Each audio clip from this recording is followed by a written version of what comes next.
Monsieur le Président, Monsieur le Ministre, Monsieur le Président de la Commission, Monsieur le rapporteur, chers collègues, dans nos permanences, nous voyons de plus en plus de jeunes contraints d'intégrer des formations privées coûteuses, faute d'alternatives.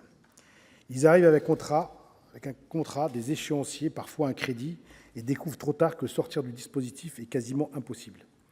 Ce sont ces situations banales mais lourdes de conséquences que cette proposition de loi entend prévenir. Dans des territoires comme la Seine-Saint-Denis, l'accès à l'enseignement supérieur est rarement un choix serein.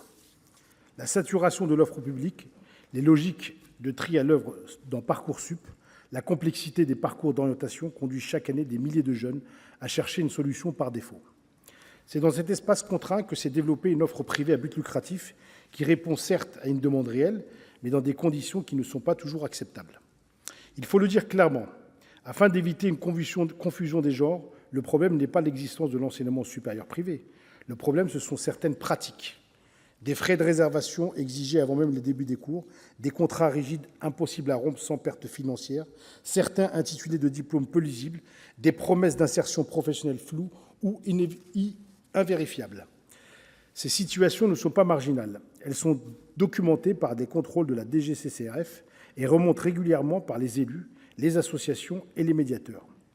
Pour les étudiants concernés, les conséquences sont très concrètes. Quand une formation ne correspond pas aux attentes ou ne débouche pas sur ce qui a été annoncé, ce n'est pas seulement un échec académique. C'est souvent un endettement, une perte de temps et parfois un décrochage durable. L'orientation subie devient alors un facteur de précarisation. Face à cela, cette proposition de loi apporte une réponse utile. Elle ne stigmatise pas l'ensemble des établissements privés, elle ne remet pas en cause la liberté d'entreprendre, elle pose simplement des règles claires dans une relation qui est par nature déséquilibrée. Le droit de se rétracter avant l'entrée en formation, l'interdiction des frais de réservation, l'encadrement des contrats sur une base annuelle et le remboursement en cas de départ anticipé sont des mesures de bon sens.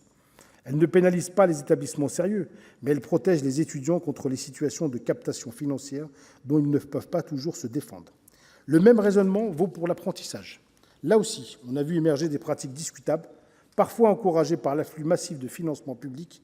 Le texte ne remet pas en cause le contrat d'apprentissage. Il cible les pratiques des centres de formation en interdisant clairement les clauses abusives. C'est une approche équilibrée qui protège les apprentis sans fragiliser un dispositif utile. Je veux aussi dire un mot sur les sanctions.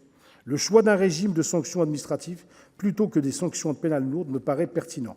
L'objectif n'est pas d'afficher une sévérité qui se cantonnera à du symbolique, mais d'avoir des outils réellement applicables, proportionnés et dissuasifs. Soyons lucides, ce texte ne réglera pas tout.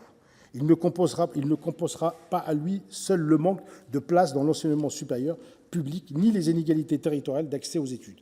Mais il répond à une urgence précise, empêcher que l'échec de l'orientation devienne un modèle économique. C'est pourquoi, comme mon groupe, je soutiens cette proposition de loi, parce qu'elle protège concrètement les étudiants, parce qu'elle remet de la loyauté dans un secteur qui en manque parfois, et parce qu'elle envoie un message clair, l'éducation ne se marchande pas.